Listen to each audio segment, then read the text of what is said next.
যখনই শুনি আমার মন ভরে যায়। রসুলপুর মহল্লাতে তানিয়া নামের এক ধার্মিক মেয়ে বাস করত। তানিয়া ছোটবেলা থেকেই পর্দা করে চলাফেরা করত।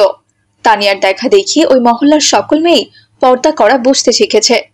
এখন তানিয়ার সাথে সাথে তারাও সবাই পর্দা করে মাদ্রাসাতে যায়। তানিয়া আপু, আজকে কিন্তু তোমাকে দারুণ লাগছে। আগে তো তুমি শুধু হিজাব পরতে, আজ তো দেখছি হিজাবের সাথে সাথে নেকাবও পরে এসেছো। নেকাব পরে তোমাকে আরো বেশি সুন্দরী লাগছে। হ্যাঁ ফাতেমা, কাল আমার বাবা আমার জন্য অনেকগুলো নেকাব নিয়ে এসেছেন। তিনি আমাকে বলেছেন নেকাব ছাড়া নাকি সঠিক পর্দা হয় না। তাই নাকি তানিয়া আপু? তাহলে তো আমাদেরও নেকাব কিনে নিতে হবে। আমরাও তো শুধু নেকাব ছাড়া হিজাব দিয়ে পর্দা করেছি। আচ্ছা তানিয়া আপু, এই নেকাবটা তুমি কত টাকা দিয়ে কিনেছো? মাইসা, দাম অতটা বেশি নয়, মাত্র 30 টাকা হলেই এরকম একটা নেকাব পাওয়া যায়। আমি একটা নেকাব কিনবো আপু, তাই দামটা তোমাকে জিজ্ঞেস করলাম। তুমি তো জানোই আমরা কত গরিব, তাই কোনো জিনিস কিনতে হলে খুবই হিসাব নিকাশ করতে হয় আমাদের। শোন মাইসা, তোর নেকাব কিনতে হবে না, আমি তোকে একটা নেকাব গিফট করব। আমার বাবা আমার জন্য অনেকগুলো নেকাব কিনে নিয়ে এসেছে, ওখান থেকে আমি তোকে 2টো নেকাব দিয়ে দেব, কেমন? তাহলে তো খুব ভালো হয় আপু, জাযাকাল্লাহু খায়রা। আচ্ছা ঠিক আছে, এখন চল সবাই, তাড়াতাড়ি চল। মাদ্রাসায় মনে হয় ক্লাস শুরু হয়ে গেছে। এরপর তারা সবাই একসাথে মাদ্রাসায় চলে যায়। এমনি করে সেই দিনটি কেটে গেল।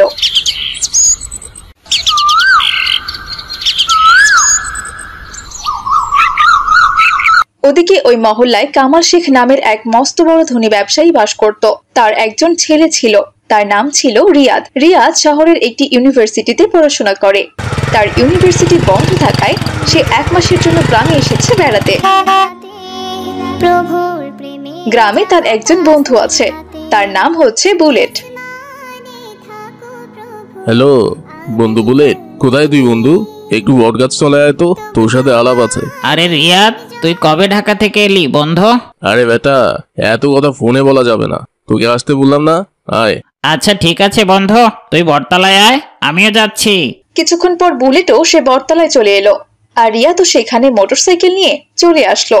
অনেকদিন পর দুই বন্ধুর দেখা হয়ে গেল। আরে মামা, একই মাথা নষ্ট অবস্থা, তোর চেহারা তো দেখছি পুরোই পাল্টে ফেলেছিস। তোকে দেখতে তো পুরো নায়কদের মতো লাগছে রে মামা। আরে কি যে বলিস না, লজ্জা দিচ্ছিস কেন বন্ধু? শহরে থাকি, একটু মন জানা দিয়ে থাকলে কি হয়? শহরে থাকলে সবসময় নিজেকে একটু স্মার্ট করে রাখতে হয়। হা হা হা, মিথ্যা বলছিস কেন রে মামা? তোকে দেখে তো মনে হচ্ছে তুই প্রেমে পড়ে গেছিস। বল বন্ধু, মেয়েটা কে? আরে ধুর, কি যে বলিস না তুই, শহরে থাকলে ওসব প্রেম প্রীতি তো কমন বিষয়। তবে বন্ধু, শহরের মেয়েদের কিন্তু বিয়ে করা যাবে না, ওরা বেশি সুবিধার হয় না। প্রেম করার জন্যই ঠিক আছে, কিন্তু বিয়ে মামা গ্রামেই করতে হবে। তা গ্রামে তোর দেখায় কি কোনো ভালো মেয়েটের সন্ধান আছে নাকি? আরে আছে বলে কি ভাই, একদম পরি আছে পরি। একটু পরেই দেখবি এদিক দিয়ে লাইন ধরে যাবে। তয় ভাই, তুই ওদের চেহারা কিন্তু দেখতে পারবি না, ওদের চেহারায় মেকআপ পরা থাকে। কি যে বলিস বুলেট, যদি মুখ ঢাকা থাকে তাহলে আমি মেয়েকে দেখবো কি করে? আরে ধুর বেটা, মেয়েকে না দেখেই বিয়ে করবো নাকি? আরে কি যে বলিস না ভাই, গ্রামের মেয়েরা এমনি সহজ সরল, ওদেরকে দেখে বিয়ে করতে হয় না। মেয়েগুলো এমনি অনেক সুন্দরী হয়, যাকে এক কথায় বলে ন্যাচারাল সুন্দরী। তুই চোখ বন্ধ করে না দেখে ওদেরকে বিয়ে করতে পারবি বন্ধু। আরে না ভাই, না দেখে বিয়ে শাদী আমি করবো না। পরে দেখবো পর্দার আড়ালে কোনো এক কালো ভূতনিকে আমি বিয়ে করে ফেলেছি। মেয়েকে তো আমার দেখতেই হবে ভাই। ওটা কোনোভাবেই সম্ভব না রে বন্ধু। আরে ধর, তুই কি যে বলিস না, অসম্ভবকে সম্ভব করাই তো এই রিয়াদের কাজ। তুই খালি দেখতে থাক আমি কি করে মেয়ের চেহারা দেখি। রিয়া যখন এসব কথা বলছিল, ঠিক তখনই ওই পথ দিয়ে তানিয়া, ফাতেমা, মাইসা, মালিহা মাদ্রাসায় যাচ্ছিল। আরে ওই দেখ ভাই, তাকিয়ে কতগুলো মেয়ে আসছে, একেবারে পরি রে বন্ধু, পরি। আরে এগুলো তো ছোট মেয়ে ভাই। আরে ধুর বোকা, তোকে আমি ওই ছোট মেয়েগুলোর কথা বলিনি। ওই ছোট মেয়েগুলোর মাঝে দেখ একটা বড় নেকআপ পরা মেয়ে আছে। মেয়েটার কিন্তু মোটামুটি বয়স হয়ে গেছে, মনে হচ্ছে 18 হবে। তুই চাইলে ওকেই বিয়ে করতে পারিস। মেয়েটাকে পর্দা করে যা সুন্দরী লাগছে, একেবারে পরীর মতো। আরে বাইরে থেকে তো সুন্দরই লাগছে ভাই, তবে ফেসটা তো দেখতে হবে। আচ্ছা এখানে আসতে দে, তারপর ফেস দেখে সিদ্ধান্ত নেব ওকে বিয়ে করব নাকি আমার বাড়ির কাজের মাসি বানাবো? এরপর তানিয়া সেখানে চলে আসতেই রিয়াদ তাকে বলল, এই মেয়ে, কে আপনি ভাইয়া? আপনাকে তো ঠিক চিনলাম না। আপুর সাথে আপনার কিসের কথা? এই মেয়ে, তোমার সাথে কি আমি কথা বলেছি? আমি তো কথা বলবো এই বড় মেয়েটার সাথে। তোমরা তো ছোটদের মতো থাকো, কোনো কথা বলবে না, ঠিক আছে? এই যে আপনি কে শুনি, আর ওদের সাথে এভাবে ধমক দিয়ে কথা কেন বলছেন? আপনাকে দেখে তো মনে হচ্ছে আপনি ভদ্র ঘরের ছেলে, কিন্তু আপনার কথাবার্তা এমন অভদ্র কেন? একটু ভদ্রভাবে কথা বলতে পারেন না? পারি, আগে তোমার চেহারাটা দেখে নিই মামুনি, তারপরে সিদ্ধান্ত নেব যে তোমার সাথে ভদ্রভাবে কথা বলবো নাকি অভদ্রভাবে। এই কথা বলে রিয়াদ হ্যাচকা টান দিয়ে তানিয়ার মুখের মেকআপটা খুলে ফেললো। একে অসভ্যতামি, এটা আপনি কি করলেন? হ্যাঁ, আমার মেকআপ খুললেন কেন? মেকআপ খুলেছি তোমার চেহারা দেখার জন্য। আরে বাহ, কি সুন্দর চেহারা তোমার, দেখতে একদম পূর্ণিমার চাঁদের মতো। তোমাকে আমার খুব পছন্দ হয়েছে। তুমি ফাইনাল। বিয়ে যেহেতু করতেই হবে, বিয়েটা আমি তোমাকেই করব। এই যে আপনি কি আবোল-তাবোল কথা বলছেন এসব? কিসের বিয়ে? কাকে বিয়ে করবেন আপনি? কাকে আবার? তোমাকে। তুমি বাড়িতে গিয়ে তোমার বাবাকে বলবে আমার বাবার সাথে কথা বলতে।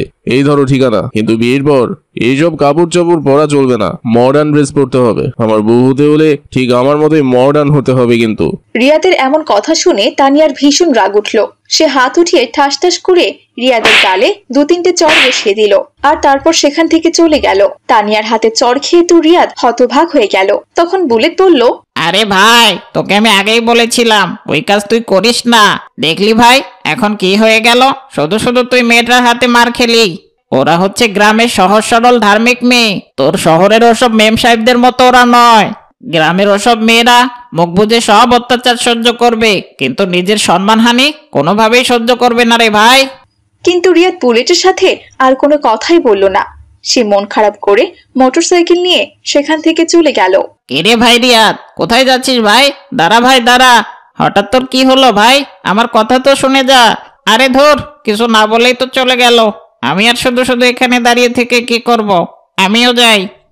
এই কথা বলে বুলেটও সেখান থেকে চলে গেল। এদিকে তানিয়া বিকেলবেলা মাদ্রাসা থেকে ফিরে তার বাবা মিজান সাহেবকে সমস্ত কথা খুলে বলল। মিজান সাহেব তিনি একজন মসজিদের ইমাম ছিলেন। মেয়ের এমন কথা শুনে মিজান সাহেব খুবই দুঃখ পেল। কি বলছিস মা? মহল্লার ছেলেদের তো দেখছি খুব বড় অধপতন হয়ে গেছে। আচ্ছা ঠিক আছে মা, আমি ওই ছেলেকে খুঁজে বের করে ওর বাবাকে বলে ওকে শাসন করিয়ে নিব। এখন তুই ঘরে যা মা। এভাবে আরো কদিন কেটে গেল। একদিন কামাল শেখ তার ছেলে রিয়াদের বিয়ের জন্য মিজান সাহেবের কাছে ঘটক পাঠালো। সবকিছু ঘটকের মুখে শুনে মিজান সাহেব তার মেয়ে তানিয়াকে বিয়ে দিতে রাজি হলো। যথারীতি সময়ে তাদের বিয়ে হয়ে গেল। তোমার প্রেমের নতুন ছবি আঁকি, দেখবো তোমায় দু চোখ ভরে স্বপ্ন। আসসালামু আলাইকুম। আপনি এসেছেন? আসেন আসেন, বসেন এখানে। আচ্ছা ঠিক আছে, তুমি ব্যস্ত হয়েও না, আমি বসছি। আচ্ছা তানিয়া, তুমি আমাকে না দেখে বিয়েতে রাজি হলে কেন? আমি ছোটবেলা থেকেই ইসলাম ধর্ম কঠোরভাবে মেনে চলার চেষ্টা করি। আমার বাবা একজন মসজিদের ইমাম। আমার এই চেহারা আমি কোনোদিন কাউকে দেখাইনি। শুধু কয়েকদিন আগে এক বখাটে ছেলে জোর করে আমার নিকাবটা খুলে দিয়েছিল। আমি সবসময় চেয়েছি আমার এই পবিত্র চেহারা প্রথম আমি আমার স্বামীকেই দেখাবো। তারপর ছেলেটার উপর আমার খুব রাগ হয়েছিল। জানেন, আমি রাগে তাকে কয়েকটা চড় বসিয়ে দিয়েছিলাম। আমি সবসময় চাইতাম আমাকে কেউ না দেখিয়ে বিয়ে করুক। তানিয়া, বিশ্বাস করো, সেদিন তোমার চর খেয়েই আমার হুঁশ ফিরে এসেছিল। আসলে সেদিন আমি যে খুব বড় অন্যায় করেছিলাম তোমার সাথে, তার প্রায়শ্চিত করার জন্যই আমি তোমাকে বিয়ে করেছি। সেদিনের ওই ছেলেটা আর কেউ না, ওটা আমি। এ কি, আপনি আপনি কি আমাকে বিয়ে করে আমার উপর প্রতিশোধ নিতে চাচ্ছেন? না তানিয়া, প্রতিশোধ নিতে চাচ্ছি না। প্রতিশোধ নিতে চাইলে কি আর বিয়ের মতো এত গুরুত্বপূর্ণ একটা কাজ করতাম? কখনোই না। আমি আসলে সেদিন তোমার নেকাব খোলার পরেই বুঝতে পেরেছিলাম যে মেয়েদের জন্য পর্দাটা কতটা জরুরি। তোমার পর্দা খোলাতে তোমার যে রাগ হয়েছিল, সেই রাগের কারণটা আমি বুঝতে পেরেছিলাম। আর তুমি আমার সাথে যেটা করেছিলে সেটা আমার পাওনা ছিল। কিন্তু প্রথম দিকে আমি তোমার উপর প্রতিশোধ নেওয়ারই চিন্তা করেছিলাম, কিন্তু দিনে দিনে আমার মধ্যে সেই উপলব্ধি বোধটা চলে এসেছে। কাজটা আসলে আমি ঠিক করিনি, তাই নিজেকে এখন বদলে ফেলেছি। কিন্তু আপনি তাহলে আমাকে বিয়ে করলেন কেন? তোমার সাথে সেই জঘন্য কাজ করার পর চর খেয়ে লজ্জায় আমি অনেকদিন বাড়ি থেকে বের হইনি। তারপর আমার বাবা আমার মন খারাপের কারণ জিজ্ঞাসা করলে আমি তাকে সবকিছু খুলে বলি। তারপর তিনি তোমার বাবাকে ঘটকের মাধ্যমে সমস্ত কিছু খুলে বলে। তারপরই সে আমাদের বিয়ের সিদ্ধান্ত নিয়েছে। আমাকে তুমি ক্ষমা করে দিও তানিয়া। এ কি, আপনি আমার কাছে ক্ষমা চাইছেন কেন? আপনি আমার স্বামী। আমাদের ইসলামিক শরিয়া মোতাবেক বিয়ে হয়েছে। আগে যা হওয়ার হয়েছে, আমি সেটা ভুলে গেছি। আজ থেকে আপনি আমার স্বামী। আপনার আদেশ পালন করা আমার কর্তব্য। আমার আর আপনার উপর কোনো রাগ ক্ষোভ নেই। এরপর রিয়াদ তার পর্দাশীল স্ত্রীর সংস্পর্শে এসে দিন দিন আরো ভালো হয়ে গেল আর ইসলামিক শরিয়া মোতাবেক তাদের জীবন পার করতে লাগলো।